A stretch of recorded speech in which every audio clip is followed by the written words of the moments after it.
الحمد لله رب العالمين وبه نستعين والصلاة والسلام على سيد الأنبياء والمرسلين وعلى آله وصحبه أجمعين ومن تبعهم بإحسان إلى يوم الدين وبعد.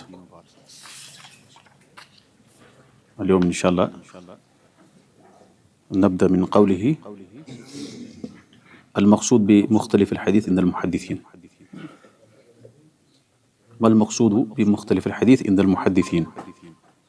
وهو السؤال كم؟ 20. ما المراد بمختلف الحديث عندهم، يعني عند المحدثين؟ طيب من الجواب. والمراد بمختلف الحديث، والمراد بمختلف الحديث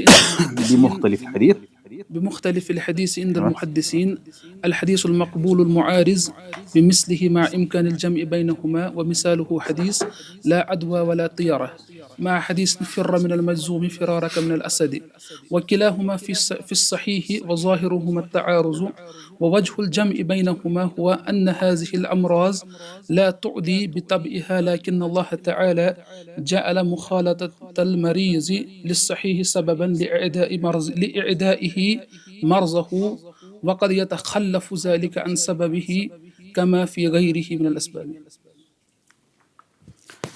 المراد بمختلف الحديث عند المحدثین، اس سے پہلے ہم نے کہا کہ حدیث کی دو قسمیں ہیں، معمول بھی اور غیر معمول بھی. معمول بھی میں آتا ہے وہ حدیث جیسے اس کے بارے میں ہم نے پڑھا المحکم هو الحدیث السالم والحدیث المقبول السالم من المعارض، وہ حدیث مقبول جو جس کا کوئی ٹکراتا نہیں ہے. پھر اس کے بعد ہم نے کہا کہ فَإِنْ عُورِضَ بِمِثْلِهِ وَأَمْكَنَ الْجَمْعُ فَمُخْتَلِفُ الْحَدِيثِ. تو ابھی یہ بتا رہا ہے مختلف الحدیث محدثین کے ہاں کس کو کہتے ہیں؟ الحدیث المقبول المعارض بمثله مع امکان الجمع بینہما، وہ حدیث مقبول حدیث ہے. مختلف حدیث کی کیا تعریف ہے؟ جو مقبول حدیث ہے لیکن المعارض بمثله جو ٹکرا رہی ہے اپنے جیسے حدیث سے، اس کا دوسری حدیث سے ٹکرا رہی ہے وہ، اور وہ حدیث بھی کیا ہے؟ مقبول ہے، وہ بھی مقبول ہے. لیکن اس میں ایک چیز ہے مع امکان الجمع بینہما، ان دونوں کے درمیان جمع کا امکان ہونے کے ساتھ، یعنی ان دونوں کا آپس میں جمع کرنا ممکن ہو، دونوں حدیثوں کا آپس میں جمع کرنا ممکن ہو. اس کا مطلب یہ ہے کہ مختلف حدیث سے مراد ہے ان یاتی حدیثان متضادان فی الظاہر یا متعارضان فی الظاہر، ظاہری طور وہ آپس میں ٹکرا رہے ہیں لیکن ان کا حل ہے. اگر ان کا آپس میں جمع ممکن نہ ہو تو پھر وہ مشکل الحدیث ہو جائے گا. کیا ہو جائے گا؟ مشکل الحدیث. تو مختلف حدیث میں یہ ہے کہ وہ مقبول حدیث ہوتی ہے الحدیث المقبول المعارض بمثلہ مع امکان الجمع بینہما، دونوں کا آپس میں جمع کرنا ممکن ہو. اگر ممکن نہ ہو تو مشکل حدیث. اس کی مثال ہے حدیث لا عدوى ولا طیرہ. لا عدوى ولا طیرہ، کوئی بیماری نہیں پھیلتی. عدوہ ہوتا ہے متعدی نہیں ہے کوئی بیماری، ولا طیرہ اور کوئی بدشگونی نہیں. ما حدیث فر من المجذوم فرارک من الاسد، ہمارے پاس ایک حدیث ہے کہ بیماری نہیں پھیلتی ہے، دوسری حدیث ہے کہ آپ کو جو کوڑ کا مریض ہے اس سے بھاگو، فر من المجذوم، بھاگو اس سے. کیسے؟ فرارک من الاسد، جیسے کہ آپ شیر سے بھاگتے ہو. پہلے حدیث میں ہے کہ بیماری نہیں لگتی ہے، دوسری حدیث میں ہے کہ بیماری لگتی ہے. بظاہر آپس میں کیا ہے؟ ٹکرا ہوا ہے، کیونکہ یہ بتا رہا ہے کہ آپ کو بھاگنا ہے ویسے جیسے آپ شیر سے بھاگتے ہو، اس کا مطلب دور رہنا. پہلے میں کہ دور رہنے کی ضرورت نہیں ہے کیونکہ بیماری پھیلتی نہیں. وَكِلَاهُمَا فِي الصَّحِيحِ، اور دونوں جو ہے یہ صحیح حدیث، دونوں جو ہے صحیح حدیث. تو یہ ہوگا الحدیث المقبول. ہمارے پاس لا عدوى ولا طیرہ حدیث مقبول ہے. المعارض بمثلہ، اس کا مثلی جو اپنے جیسا حدیث وہ کون ہے؟ وہ ہے فر من المجذوم فرارک من الاسد. دونوں مقبول حدیث ہے. وظاہرہما التعارض، لیکن ان دونوں کا آپس میں ظاہر یہ ہے کہ یہ ٹکراؤ ہے، دونوں میں آپس میں ٹکراؤ ہے۔ اب اس میں بہت وجہ ہے جمع کرنے کی بہت سی وجوہات محدثین نے بیان کی ہے، اور اس میں سے ایک انہوں نے جو مطلب مشہور ہے جمع ہے، وہ کیا ہے؟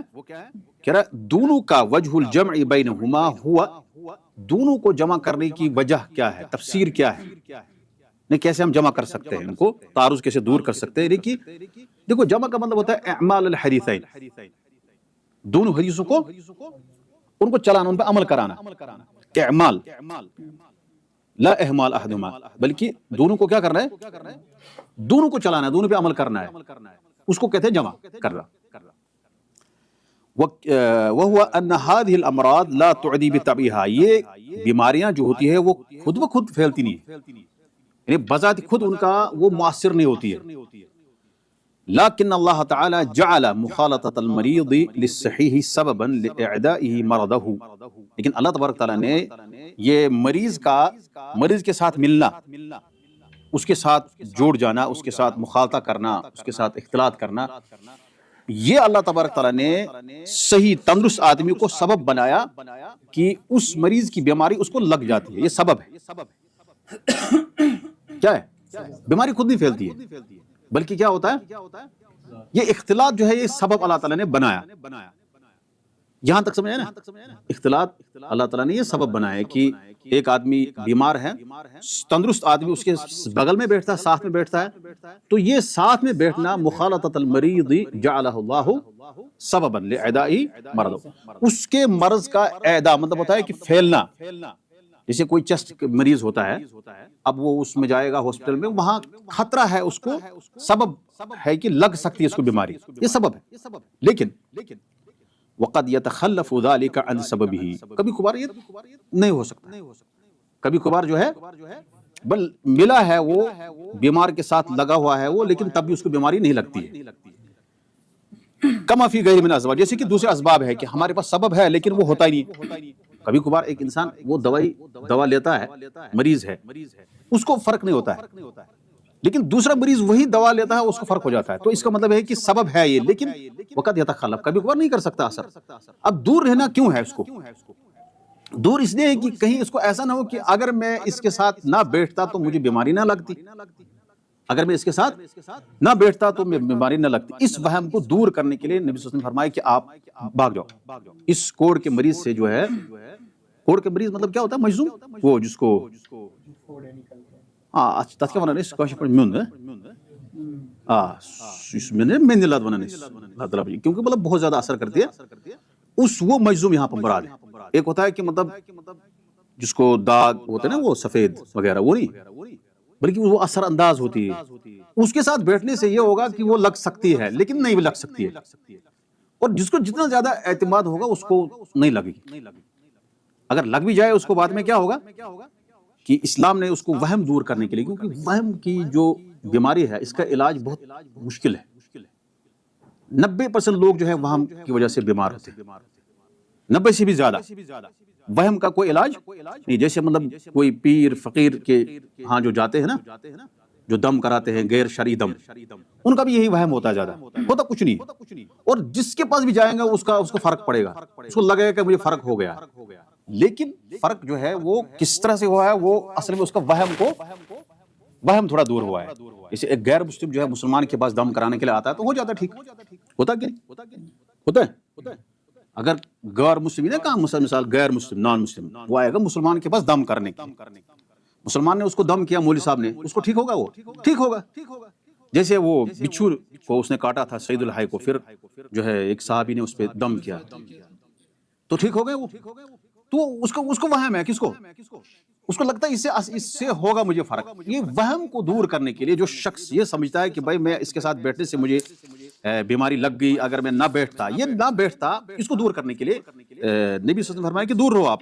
جس کو یہ وہم نہیں ہے وہ بیٹھ سکتا ہے، جس کو یہ وہم نہیں وہ بیٹھ سکتا ہے، پھر اس کو لگ بھی سکتی نہیں دستی، کیونکہ اسی حدیث میں آیا ہے کہ نبی صلی اللہ علیہ وسلم نے فرمایا فمن اعدل اول، فمن اعدل اول، وہ جو پہلا اونٹ جب بیمار ہوا اس کو کس نے، کہاں سے بیماری آئی، اس کو کہاں سے آئی، کیونکہ وہ اللہ نے اس کو ڈالی نا، اس لیے آپ کو مخالطت کے بغیر بھی بیماری ہو سکتی ہے، کیونکہ جو مجزوم جو ہے کوڑ کا جو مریض ہے اس کو کس نے لگائی، اس کو بھی ایسی ہو گئی، اس کا کوئی سبب تھا، مطلب اس نے کسی کے ساتھ مل کر بیٹھ کے اس کو ہوا نہیں، اس کو ایسے ہی ہوا، لیکن پھر دوسرے کو کیوں کہا دور رہو، تاکہ اس کو وہم نہ ہو جائے، نہیں تو اگر وہ رہے گا اس کے ساتھ اگر رہے گا وہ اس کو کوئی اثر نہیں کر سکتا ہے، کیونکہ سبب ہے موجود، لیکن سبب جو ہے موجود ہونے کے ساتھ ساتھ کبھی سبب اثر انداز نہیں ہوتا۔ یہ مطلب ہے کہ لا تعدی بالطبعہ، بذات خود ہی اثر نہیں کرتی، بلکہ اس میں اللہ کی مشیت شامل حال ہے، تب جا کے وہ بیماری لگ سکتی ہے۔ تو دو حدیث مشہور ہے، بہرحال اس میں جمع اور بھی ہے، لیکن ایک حدیث میں ہے کہ کوئی بیماری متعدی نہیں ہے، متعدی سمجھے نا، نہیں دوسرے کو نہیں لگتی ہے، دوسرے میں ہے کہ آپ بھاگ جاؤ، کیوں؟ ان دونوں کا جمع کرنے کا یہ ہے کہ بھائی ایک مسلمان کو یہ وہم نہ ہونے چاہیے کہ بیماری خود بخود اثر کرتی ہے، بلکہ جب تک نہ اللہ تعالیٰ چاہے، سبب ہے اس کے اندر، لیکن جب اللہ چاہے تب ہوگا وہ۔ اور اسی طرح سے مریض کو جو ہے اس میں کئی چیزیں ہیں، جہاں لگا کہ آپ کو ساتھ رہنا ہے مریض کے ساتھ، دور بھاگنا ہے تاکہ اس کو مزید تھوڑا سا لگے کہ بھائی مجھے اللہ تعالیٰ نے یہ آزمائش ڈالی ہے، اس کو اس پہ تکلیف ہوگی، اور وہ تکلیف مطلوب ہے جس کو بیماری لگی ہے۔ بہرحال وجہ الجمع آپ کو سمجھ آیا نا؟ یہاں دونوں حدیث آپس میں ٹکرا رہی ہے، ان دونوں کا جمع کیا ہے؟ جمع ممکن ہے، اس لیے ہم نے اس کو کہا مختلف الحدیث۔ دونوں حدیث پہ ہم نے عمل کرنا ہے، دونوں حدیث پہ عمل کرنا ہے۔ وَمِمَّنْ صَنَّفَ وہ نہیں آئے ہمارے ساتھ جو آتے تھے نا، سکھائی تھی آئینہ شو اسمو لا مو فائدہ اللي اکبر منه اللي يجلس الناس صاحب الذقن ذقن جو ہے نا عربی میں اصلی کا چن ہے نا یہ، لیکن صاحب الذقن ہوتا ہے جس کو صاحب اللحیہ، ارشد شیخ ارشد هو ليس بالطالب لكن هو يجلس معنا. طيب وممن صنف في مختلف الحديث من العلماء الشافعي۔ اب آپ کو اس طرح کی حدیث دیکھنی ہے تو کہاں جا سکتے ہیں آپ، وہ کتابیں آپ کو بتا رہا ہے، الشافعي وابن قتيبة والطحاوي وإذا حصل تعارض بين حديثين مقبولين۔ ابھی یہاں ایک جملہ بول رہا ہے آپ کو کہ کس کتاب کی طرف آپ رجوع کریں گے جب آپ کو اس طرح کی حدیثیں ڈھونڈنی ہے، کہاں ملیں گی آپ کو؟ کہہ رہا ہے مختلف حدیث میں جس نے تصنیف کیا، جس نے لکھا ہے، کتابیں لکھی ہے علماء میں سے، ان میں سے ایک ہے امام شافعی، اختلاف الحدیث، اور اس کے بعد ہے ابن قتیبہ، انہوں نے لکھا ہے تاویل مختلف الحدیث، تاویل ہوتا ہے تفسیر مختلف حدیث، یہ سب کتابیں موجود ہے۔ والطحاوی، طحاوی نے لکھا ہے مشکل الآثار، مشکل الآثار، اور امام طحاوی نے اس میں کہا ہے کہ یہ ابھی جو آگے بتا رہا ہے نا کہ شرط کیا ہے، وہ امام طحاوی نے لکھا ہے اس میں کہ شرط کیا ہے کہ کب ہم حدیث کو مختلف حدیث کہیں گے، کسی حدیث کو دوسرے حدیث کے ٹکر میں لائیں گے اور پھر اس کو جمع کریں گے۔ وإذا حصل التعارض بين حديثين مقبولين دیکھو حدیث دونوں مقبول ہونا پہلی شرط، اگر ہمارے پاس ایک حدیث ٹکرا رہی ہے کس کے ساتھ، صحیح حدیث ضعیف حدیث کا ٹکرا رہی ہے، تو ہم کیا کہیں گے؟ تعارض کچھ نہیں، کیونکہ پہلی شرط ہے کہ دونوں حدیث مقبول ہونے چاہیے۔ اسی لیے بعض علماء نے مطلب جیسے وہ کہہ رہے ہیں کہ بہت ساری حدیثیں انہوں نے ضعیف حدیثوں کو ٹکرایا کس کے ساتھ؟ صحیح حدیث کے ساتھ، اس میں خاص کر قراءت الفاتحہ خلف الامام کے بارے میں کئی مسائل ہمارے پاس ہے کہ کیا بھائی اس میں یہ حدیث ہے، حالانکہ وہ حدیث منکر ہے۔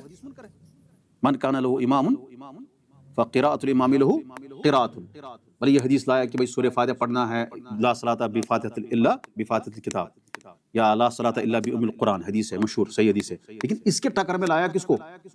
ضعیف حدیث، من کان لہ امام فقراءۃ الامام لہ قراءۃ، یعنی جس کو امام ہوگا تو امام کی قراءت ہی اس کی قراءت مانی جائے گی، سورہ فاتحہ پڑھنے کی ضرورت، حدیث منکر ہے، اس کو آپ ٹکرا نہیں سکتے۔ کیوں؟ امام طحاوی جو حنفی ہے غیر متعصب حنفی، وہ کہتے ہیں کہ سب سے پہلی شرط ہے، انہوں نے مشکل الآثار میں لکھا ہے، پہلی شرط یہ ہے کہ دونوں حدیث صحیح ہونے چاہیے۔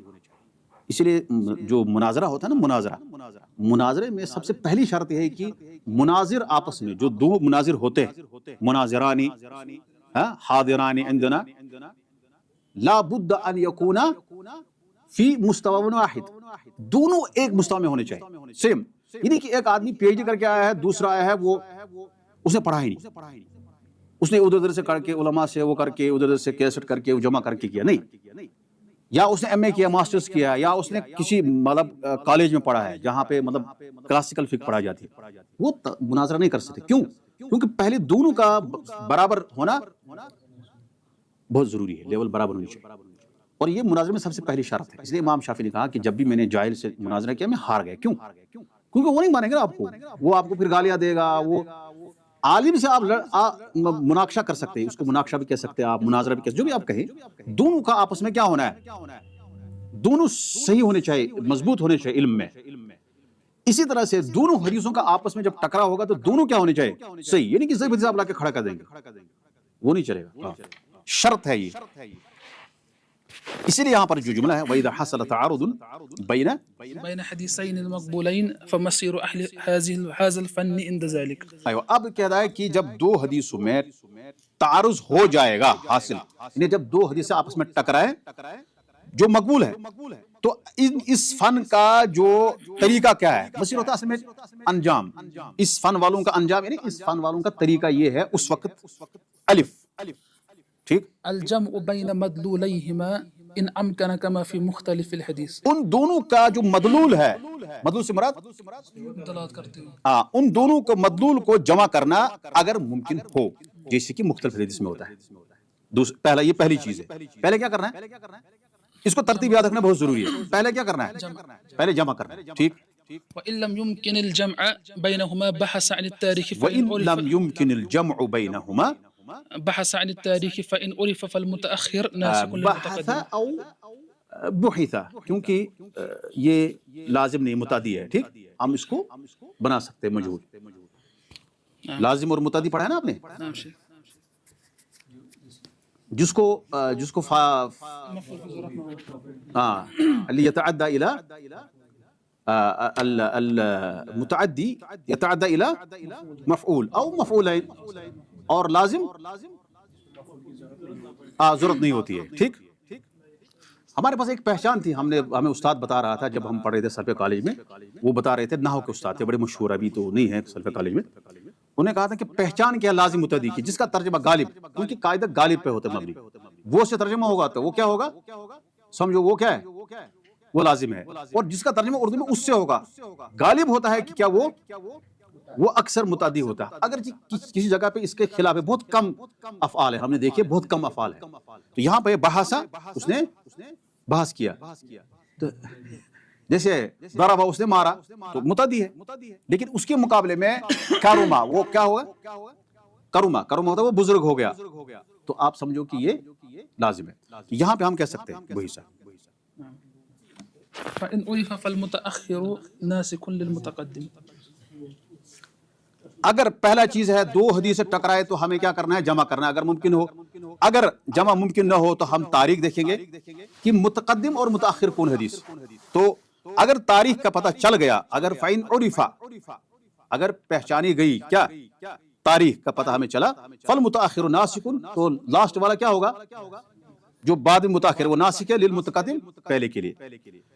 تیسرا چیز کیا ہے؟ پہلے کیا کرنا ہے؟ جمع کرنا ہے. اگر نہیں تو پھر تاریخ دیکھنا ہے، ہمیں دیکھنا ہے کس کو ہم ناسخ قرار دیں گے، کس کو منسوخ. پھر تیسرا وإن لم يعرف التاريخ بحث يعرف التاريخ يعرف. ايوه. وإن لم يعرف التاريخ بحث أما يرجح به أحدهما على الآخر بوجه من على الآخر. ايوه. على الآخر بوجه من وجوه الترجيح المتعلقة بالمتن أو بالإسناد، فإن وجد شيء من ذلك قدم الراجح على المرجوح. قدم الراجح على المرجوح.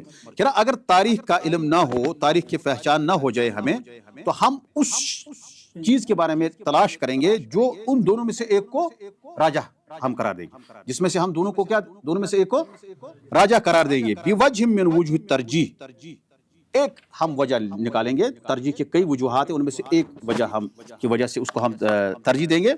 جن ترجیحات کا، جن وجوہ ترجیح کا تعلق کس کے ساتھ ہے؟ متن کے ساتھ ہے یا اسناد کے ساتھ. وجوہ ترجیح کافی سارے ہیں. وجوہ ترجیح بعض نے 50 کہا، بعض نے 100 کہا، بعض نے 200 تک کہا. لیکن دونوں کا تعلق یا تو متن سے ہوگا یا تو اسناد سے ہوگا. اگر اس میں سے کوئی چیز ہمیں مل گئی تو ہم راجح کو مقدم کریں گے کس پر؟ مرجوح. یعنی جیسے ابن حجر کہتے ہیں کہ اگر وَإِن ثَبَتَ الْمُتَأَخِّرُ وَإِن ثَبَتَ جیسے انہوں نے کہا فَإِنْ أُورِدَ بِمِثْلِهِ وَأَمْكَنَ الْجَمْعُ فَمُخْتَلِفُ الْحَدِيثِ وَإِلَّا أَوْ لَا وَثَبَتَ الْمُتَأَخِّرُ فَالنَّاسِخُ فالمتأخر الناسخ والآخر المنسوخ وإلا فالترجیح. اگر یہ بھی نہ ہو ممکن تو پھر ہم یہ کیا کریں گے؟ تیسرا اسٹیپ ترجیح دیں گے.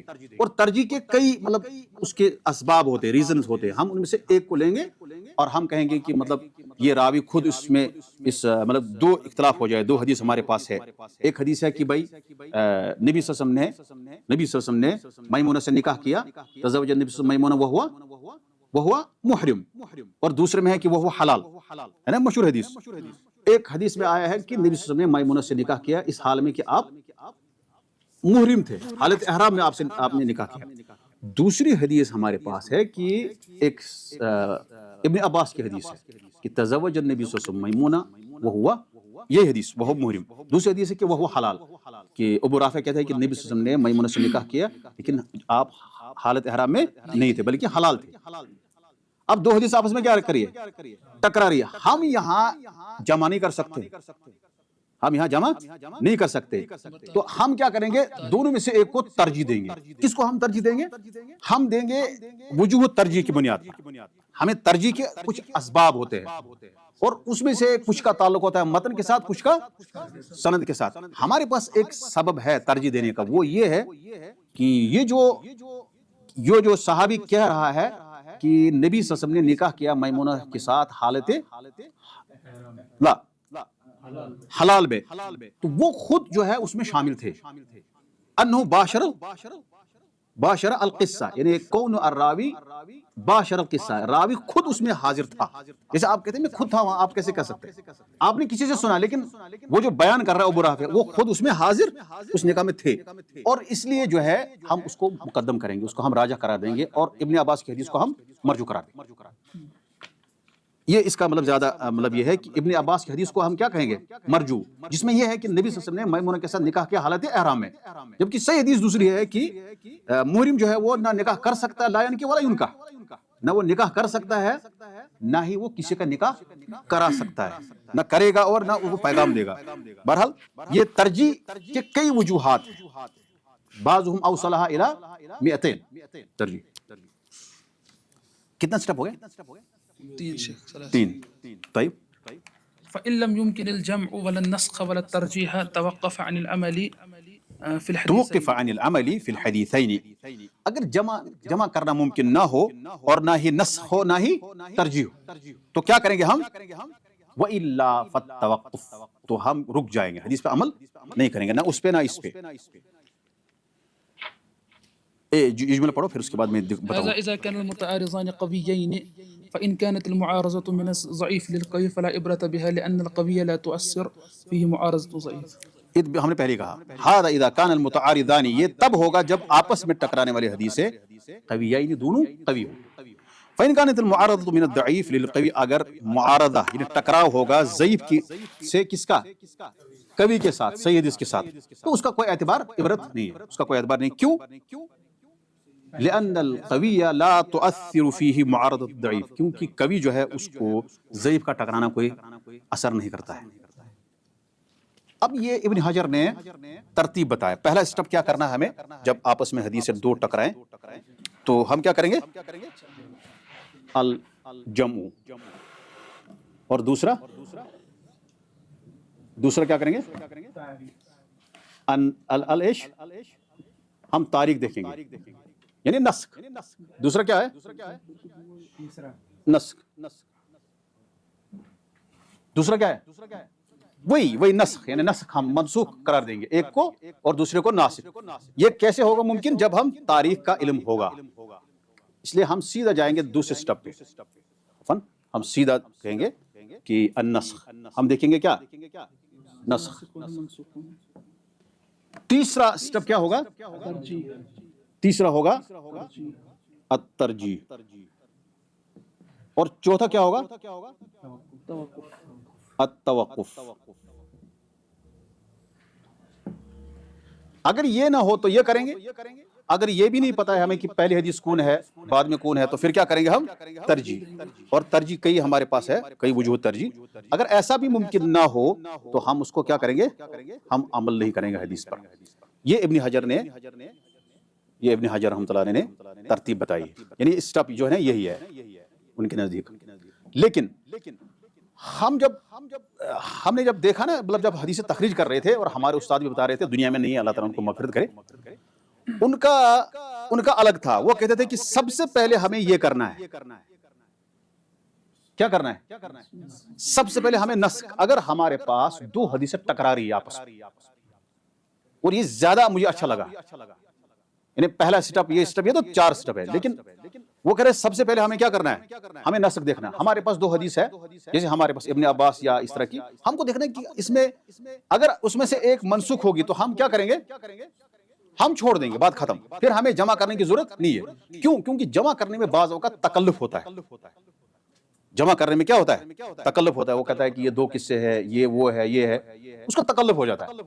اس لیے سب سے پہلے ہمیں دیکھنا ہے، پہلی چیز کیا کرنی ہے، نسخ دیکھنا۔ اگر نسخ ہمیں پتہ چلا کہ یہ ہمارے تاریخ کا ہمیں علم نہیں ہے کہ کون پہلے کون بعد میں، تو ہم نے یہ کر دیا کہ فیصلہ کہ حدیث منسوخ ان سے کوئی نہیں ہے۔ اس کے بعد ہم کریں گے کیا، جمع، اس کے بعد ترجیح، اور اس کے بعد توقف اپنے 4 پر برابر ہے، وہ 4 پر برابر ہے۔ یہ میں نے آپ کو اپنے بتایا، اور یہ زیادہ ایسے ہی ہم کرتے تھے۔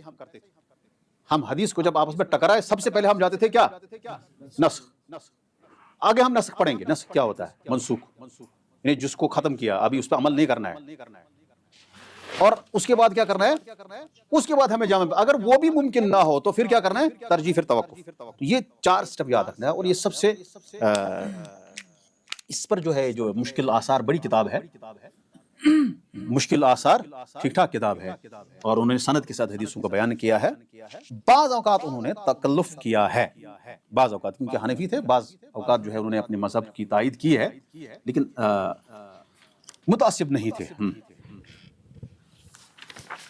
اب اس کے بعد جو نسخ ہمیں پڑھنا ہے، نسخ کس کو کہتے ہیں، النسخ وطرق معرفة الناسخ والمنسوخ۔ ٹھیک، عرف النسخ لغة واصطلاحا واذكر شيئا من الطرق التي يعرف بها الناسخ والمنسوخ وهل ينسخ بالإجماع أو لا وميز المعمول به من غير المعمول به من الأخبار المقبولة۔ طيب نسخ، ہاں ترجمہ کرو، شاباش۔ عرف النسخ لغة واصطلاحا، نسخ کی تعریف کرو لغوی اور اصطلاحی طور پر، واذکر شیئا من الطرق، اور ان طریقوں کا ذکر کیجیے، التی یعرف بها الناسخ والمنسوخ، جن سے جانا جاتا ہے ناسخ اور منسوخ کو، بالکل۔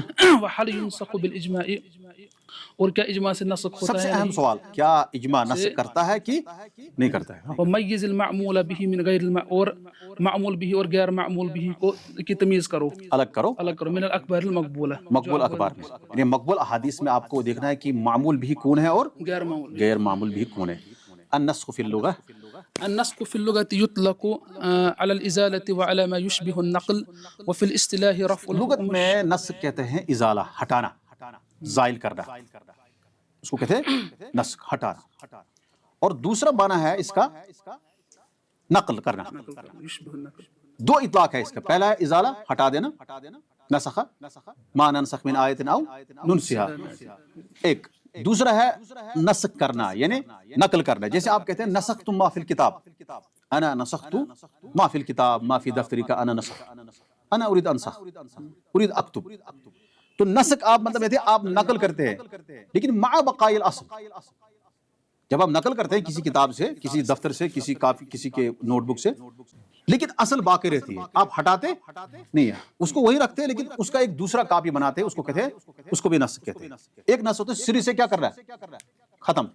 دوسرا کیا ہوتا ہے، نقل کرنا، یعنی آپ کسی کتاب سے لیتے ہیں، اس کو اپنے پاس نقل کرتے ہیں، اور وہ اصل اپنے پاس اس کو ہوتی ہے، وہ برقرار رہتی ہے، اس کو کہتے ہیں النقل۔ تو نسخ کے 2 معنی ہیں، اور یہاں پہلا معنی ہے ازالہ، یعنی یہاں مقصود ہمارے پاس کون سا معنی ہے، ازالہ کرنا۔ وفي الاصطلاح رفع الحكم الشرعي بدليل شرعي بدليل شرعي متأخر عنه أيوة. ويعرف النسخ اب بأمور. کہتا ہے کہ لغت میں نسخ کس کو کہتے ہیں، اصطلاح میں کس کو کہتے ہیں، محدثین کی اصطلاح میں نسخ کس کو کہتے ہیں، رفع الحکم الشرعی بدلیل شرعی متأخر، حکم شرعی کو ہٹانا، رفع کیا ہوتا ہے، رفع دفع، اس کو کہتے ہیں نا ہم رفع، ہٹانا، شرعی حکم کو ہٹانا کس سے، شرعی دلیل سے، متأخر عنہ جو اس سے متأخر ہو، یعنی بعد والی حدیث، بعد والی جو نص ہمارے پاس ہوگی یا بعد والے جو ہمارے پاس بعد والے ہماری دلیل ہے اس سے ہم پہلے والی دلیل کو ہٹا دیتے ہیں، کیا کرتے ہیں، ہٹا دیتے ہیں، رفع الشارع حکم منہ بحکم منہ متأخرا، یہاں پر جو ہے یہ بالکل تھوڑا آسان ہے، رفع الحکم حکم الشرعی بدلیل شرعی متأخر عنہ، شرعی حکم کو ایسے دلیل، شرعی دلیل سے ہٹانا، دیکھو شرعی دلیل سے کہنا ضروری ہے، نہیں تو کوئی دوسری دلیل آئے گا وہ نہیں چلے گا، شرعی دلیل کو شرعی دلیل سے ہٹانا، لیکن جو جس سے ہم ہٹائیں گے وہ کیا ہونی چاہیے، متأخر ہونی چاہیے۔ ويعرف النسخ مجھے بأمور. نسخ یاد کا چھونا، نعم شيخ. کوشر پر شاباش، کوشر پر کشمیری گۄڈنیُک مسلہٕ آسہِ نا شرعی مسلہٕ ختم کرُن مگر کمہِ سۭتۍ، بیٛاکھ شرعی مسلہٕ آسہِ تمہِ سۭتۍ مگر سُہ گژھِ آسُن کیٛاہ اَمہِ پتہٕ آمُت وجوٗدس منٛز آیہِ۔ وَيُعرف النسخ بأمور أصرحها ما ورد في النص مثل الحديث. کہہ رہے نسخ جو ہے کئی امور سے پہچانا جاتا ہے، کیسے نسخ پہچانیں گے ہم، کئی امور سے۔ نمبر ایک، أصرحها ما ورد في النص مثل الحديث كنت نحيتكم عن زيارة القبور فزوروها. بالکل سب سے واضح جو طریقہ ہے، اصرح طریقہ جو ہے کیا ہے، جو نص میں ہی وارد ہو، نص سے مراد کس کو کہتے ہیں، نص قرآن حدیث، نص ایک نص ہوتا نہیں، یعنی بنیاد، نص یعنی قرآن حدیث، اس کو نص دونوں کو کہہ رہے کہ جو نص میں ہی ہو، جیسے کنتو نہیتکم عن زیارت القبور، میں نے آپ کو منع کیا تھا زیارت قبور سے، اب اسی میں ہے فزوروہا، اب آپ اس کی زیارت کرو، کیوں، فإنہا تذکر الآخرہ، کیونکہ وہ آخرت کی یاد دلاتا ہے۔ اسی طرح سے وہ ادخار کرنا اس حدیث میں، بہرحال یہاں نص میں ہی بتا دیا ہے کہ پہلے قبروں کی زیارت کرنا منع تھا، حدیث میں منع کیا گیا تھا ایک عرصے کے لیے، اس کے بعد نبی صلی اللہ علیہ وسلم فرمایا کہ اب اس کی زیارت کرو۔ تو یہ رفع الحکم الشرعی بدلیل شرعی متأخران ہو، لیکن یہاں پہ اسی حدیث میں، سیم حدیث میں جو ہے پتہ چلا کہ یہ پہلا حکم جو ہے منسوخ ہے۔ ومنها وہ پہلا طریقہ کہ نص میں ہی ہو، دوسرا ومنها أن ينقل الراوي الناسخ والمنسوخ كقول الصحابي رخص لنا في المتعة فمكثنا ثلاثا ثم نهانا عنها. رخص لنا في المتعة فمكثنا ثلاثا ثم نهانا عنها، راوی ناسخ منسوخ کو نقل کرے خود، راوی خود بتائے کہ یہ ناسخ ہے اور یہ منسوخ ہے، جیسے صحابی کا یہ کہنا کہ ہمیں متع میں اجازت دی گئی تھی، رخصت دی گئی تھی، متع نکاح متع، پھر ہم 3 دن رکے اور پھر ہم کو منع کیا گیا، پھر ہم نے 3 دن جو ہے اس جو ہے متع کی جو ہے پہلے ہمیں اجازت دی اور ہم نے 3 دن جو ہے اس کا نہیں، مطلب ہم نے جو ہے 3 دن جو ہے متع کیا، پھر ہمارے پاس یہ حکم آیا کہ بھائی آپ متع نہیں کر سکتے۔ اب یہ راوی خود کہہ رہا ہے، یہ جیسے حدیث میں آیا ہے، دوسری مثال واضح ہے، وہ یہ ہے کہ ترک الوضو مما الوضو مما مست النار، وضو کرنا ہے آپ کو کس سے، جو بھی چیز آگ پہ پکائی جائے گی اس سے آپ کو وضو کرنا ہے، یعنی آپ کو اگر آپ نے پکائی ہوئی چیز کھائی، آگ پہ پکائی ہوئی چیز آپ نے کھائی، اس سے آپ کو وضو کرنا ہے، یعنی آپ کو وضو ٹوٹ گیا، جیسے اونٹ کے پیشاب اس سے گوشت کھانے کے حدیث میں آیا کہ اس سے وضو ٹوٹ جاتا ہے، اسی طرح سے آپ کو جو بھی چیز پکائی آپ نے آگ پہ، اب آپ کو وضو ہے، آپ کو دوبارہ کرنا ہے، پہلے یہ تھا، لیکن پھر جابر رضی اللہ عنہ کہتے ہیں کان آخر الامرین من رسول اللہ صلی اللہ علیہ وسلم ترک الوضوء مما مست النار، آخری جو آپ صلی اللہ علیہ وسلم کا عمل تھا وہ یہ تھا کہ وضو نہیں کرنا ہے، جو چیز آگ پہ پکائی گئی ہے اور اس کو پھر کھایا گیا ہے اسے اب وضو کرنے کی ضرورت نہیں، یہ پہلے تھا، اب وہ منسوخ ہو گیا، اب کیا ہے، اب ناسخ ہے کہ آپ کو چھوڑ دینا ہے، پہلے ایک عمل یہ تھا کہ آپ کو جو بھی کھانا ہے، آپ نے آگ پہ پکائی ہوئی چیز کھائی، آپ کو وضو کرنا ہے، آپ کو وضو ہے، آپ کو دوبارہ وضو کرنا ہے، لیکن اب جو ہے آپ صلی اللہ علیہ وسلم نے وضو کرنا چھوڑ دیا، اب آپ کا وضو برقرار ہے۔ تو پہلا ناسک، یہ راوی خود کہہ رہا ہے، یہاں بھی راوی کہہ رہا ہے پہلے متجاوز تھا، پھر جو ہے وہ حرام ہو گیا۔ تیسرا ومنها ان يذكر الصحابي يذكر الصحابي تاريخ سماعه سماعه سماعه فيقول سمعت عام الفتح ويكون المنسوخ معلوما تقدمه على ذلك۔ احسنت۔ ایک طریقہ یہ ہے، تیسرا طریقہ کہ صحابی اپنے سننے کی تاریخ بتا دے، حدیث سننے کی تاریخ بتا دے کہ میں نے کب یہ حدیث سنی۔ فیقول سمعت عام الفتح، میں نے فتح مکہ کے سال یہ سنا، اور اس میں کیا ہوتا ہے وَيَكُونُ الْمَنْسُوخُ مَعْلُومًا تَقَدَّمُ، اور جو منسوخ ہے اس کا پہلے ہونا پتہ ہونا چاہیے۔ ٹھیک، منسوخ جو ہے پہلے یہ پتہ ہے۔ جب مطلب صحابی کہے کہ میں نے عام الفتح یہ سنا ہے، تو آپ کیا کرنا ہے؟ ہاں، اس کا مطلب ہے کہ کہ اس نے بتا دیا کہ ڈیٹ، اس ڈیٹ میں میں نے حدیث سنی ہے، اور پہلے حدیث کا پتہ ہونا چاہیے ہمیں کہ یہ حدیث نبی صلی اللہ علیہ وسلم نے اس سے پہلے بیان کی، مطلب مکہ کے دوران، فتح مکہ سے پہلے ہی، ہجرت سے پہلے ہی۔ تو اس کا مطلب ہے کہ ایک صحابی جب یہ بتائے گا کہ بھائی میں نے یہ حدیث یہ مطلب سنی ہے، جیسے ہمارے مشہور حدیث ہے شات کے بارے میں، میمونہ کی جو بکری تھی، دباغت کے بارے میں، تو اس کے بارے میں مطلب کئی اقوال ہے کہ بھائی معقول اللحم ہونا چاہیے، غیر معقول اللحم کس کی دباغت۔ پھر اس میں آیا ہے کہ 1 مہینہ پہلے، بعض میں آیا ہے کہ نبی صلی اللہ علیہ وسلم کی وفات سے پہلے میں نے 2 مہینہ یہ سنا۔ اس طرح کی، اس سے پتہ چلتا ہے کہ یہ معاملہ جو ہے یہ آخری معاملہ ہے، یعنی اس سے ہمیں نسخ کا علم ہوتا ہے۔ والاجماع، اب اہم سوال یہ ہے کہ اجماع جو ہے وہ کیا ہے؟ والاجماع ليس بناسخ بل هو دال على النسخ۔ هل الاجماع ينسخ؟ کیا اجماع نسخ کرتا ہے؟ کہتا ہے اجماع ناسخ نہیں ہوتا ہے۔ الاجماع ليس بناسخ بل هو دال على النسخ، بلکہ وہ نسخ پہ دلالت کرتا ہے۔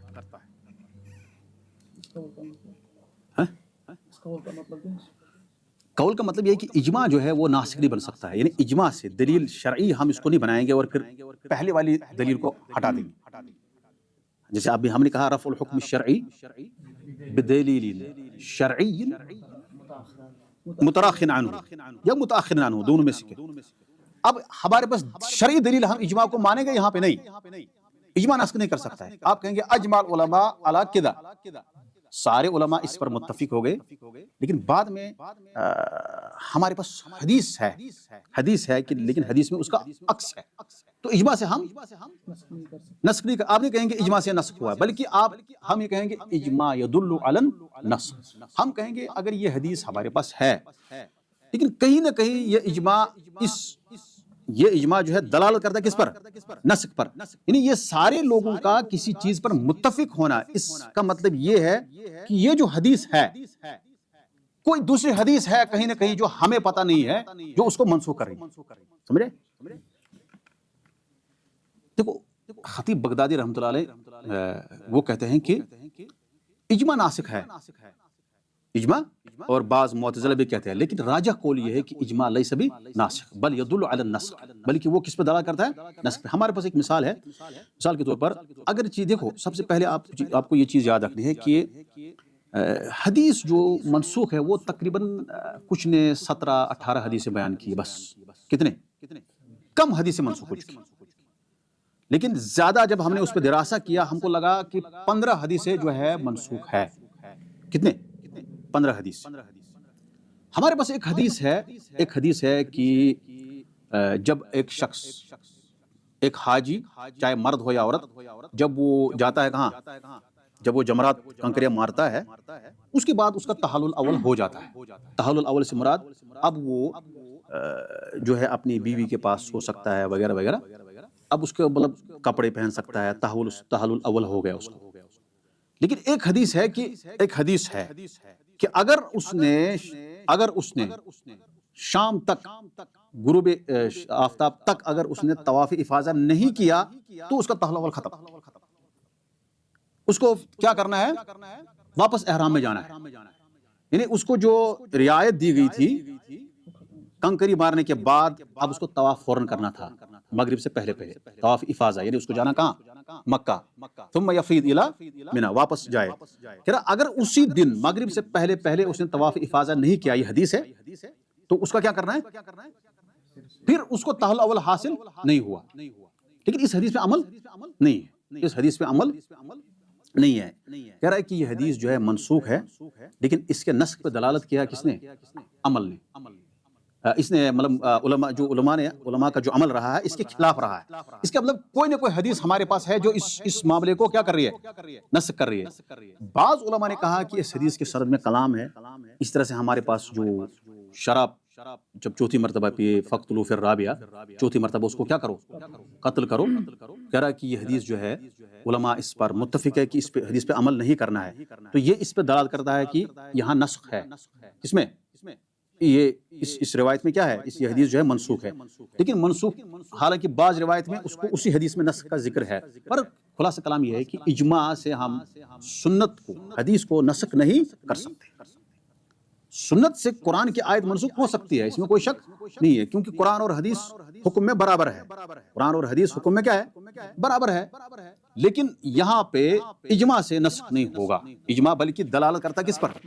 نسخ پر. بس اتنا کہ آپ کو لگے گا کہ یہ حدیث ہے، لیکن علماء نے اس پہ عمل نہیں کیا. اس کا مطلب یہ ہے کہ کوئی نہ کوئی حدیث ہے جو اس کے خلاف ہے، اور وہ بعد والی حدیث ہے جو اس کو منسوخ کر رہی ہے.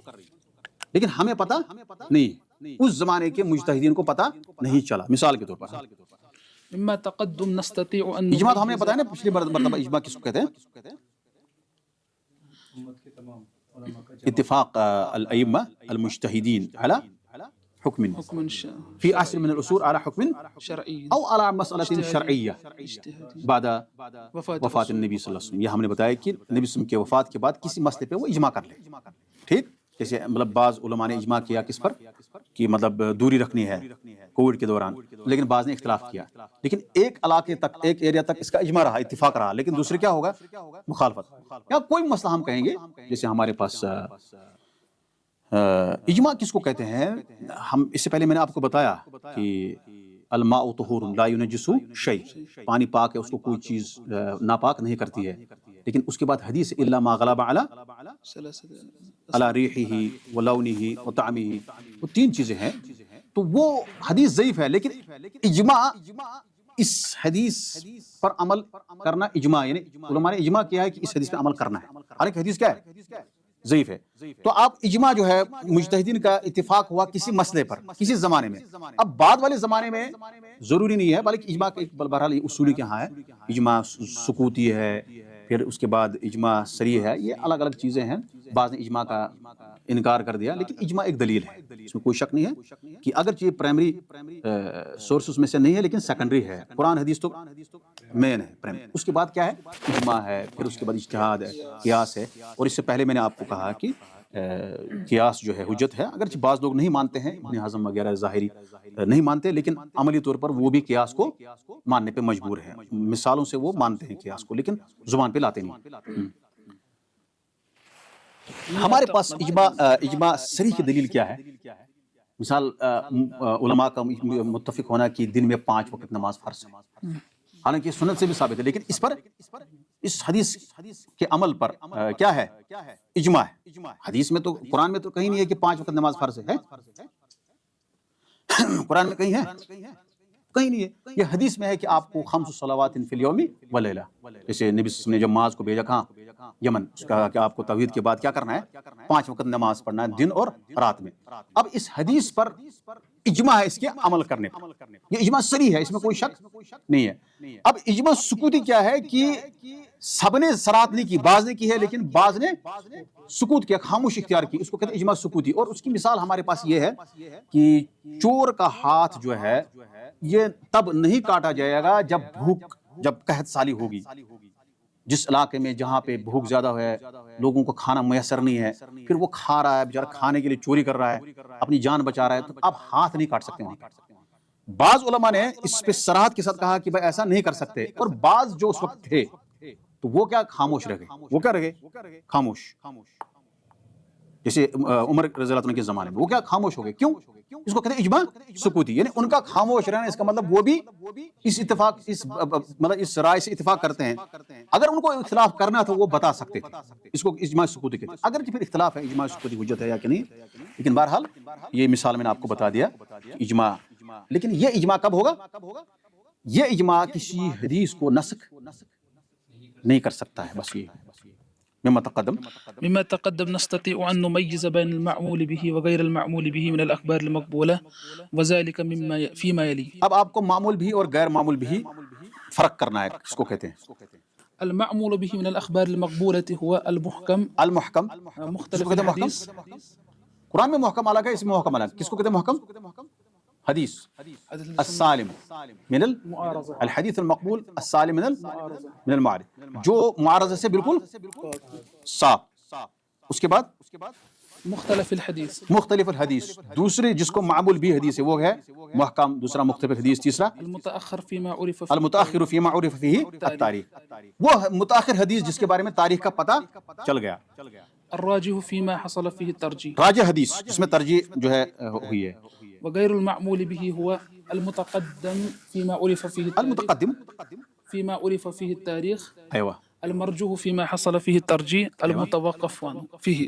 المتوقف فی، تو آپ کو بتانا ہے معمول بھی کس کس کو کہتے ہیں، کون کون معمول بھی اخبار میں سے؟ محکم، دوسرا، تیسرا الراجح، المتاخر فیما عرف فیہ التاریخ، اور تیسرا چوتھا الراجح، اور جو غیر معمول بھی جس میں عمل نہیں کرنا ہے، نمبر ایک شاباش المتقدم یعنی منسوخ، اور دوسرا مرجو، تیسرا المتوقف. یہ خلاصہ ہے ابھی تک جو ہم نے پڑھا. جیسے ابن حجر نے کہا کہ خبر آحاد جو ہے، خبر آحاد کیا ہے؟ ہم نے کہا متواتر کو بالکل عمل کرنا ہے، اس کو ہمیں نہیں کرنا ہے کہ مقبول ہے نہیں ہے غیر، کیونکہ وہ ہے واضح. پھر ہم نے کہا کہ اس کے بعد آحاد پہ جو ہے ہمیں دیکھنا وفیہ المقبول والمردود. اس کے بعد ہم نے یہ کہا کہ آحاد کس کو کہتے ہیں؟ ان سارے جب ہمارے پاس صحیح حدیث آ گئی، مقبول حدیث ہو گئی، اس کیٹیگری میں شامل ہو گئی حدیث، اب وہاں دیکھنا ہے کہ معمول بھی ہے کہ نہیں ہے، اور اس معمول بھی ہم نے کہا کہ 4 ہے اور غیر معمول بھی میں 3. طيب نكتفي بهذا خلاص نكتفي. طيب ان شاء الله نكون في الدرس القادم. وصلى الله وسلم على نبينا محمد وعلى اله وصحبه اجمعين.